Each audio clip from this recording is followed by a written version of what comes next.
Hello and welcome. Today we'd like to show you the best build for the Necromancer in Season 11. For this build, we'll require the Grace of Inarius Set and its 6-piece bonus. In the 2-piece set, bone armor damage is increased by 1000%. In the 4-piece set, bone armor grants an additional 2% damage reduction per enemy hit. In the 6-piece set, bone armor also activates a swirling tornado of bone, damaging nearby enemies for 750% weapon damage and increasing the damage they take from the Necromancer by 2750%. The bonus does the following. As soon as the swirling tornado comes into contact with an opponent, it suffers from more damage. And that's where the Teardrop of the Starweaver comes into play.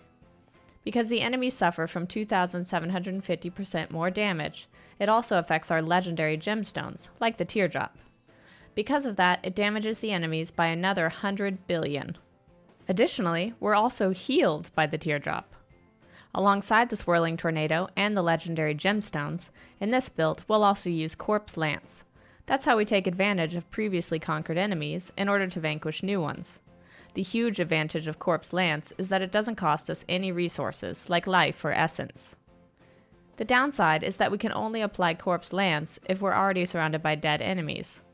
As a little trick, we'll use Land of the Dead with the rune Frozen Lands, which removes all costs for a few seconds. That's how we can easily use Corpse Lance to take down even the strongest opponents. Moreover, everything around us freezes for those few seconds. You can already see that the skills have a few tricks up their sleeves, and along with the enormous damage, we also have a lot of toughness. We accomplish that through the arm bracers, ancient Parthen defenders, along with the bone armor with the rune Dislocation, as well as through Decrepify with the rune Dizzying Curse. In this way, it's also possible to play these skills in the greater rifts, and therefore survive even strong opponents.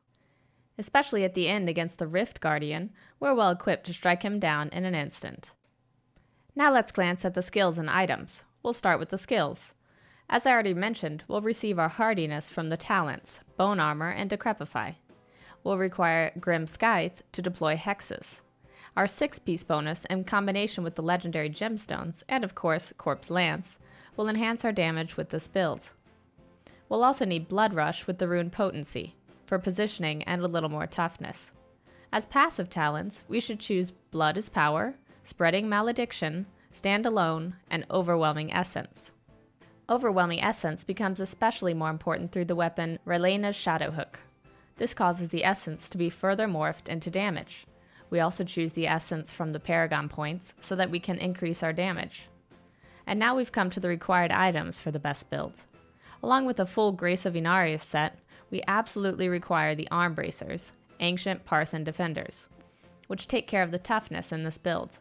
We'll also use Endless Walk for 100% more damage, and in solo play, we'll also use a Unity. If we want to play this build in a group, we'll replace the Unity with a Convention of Elements. Then we're prepared for anything.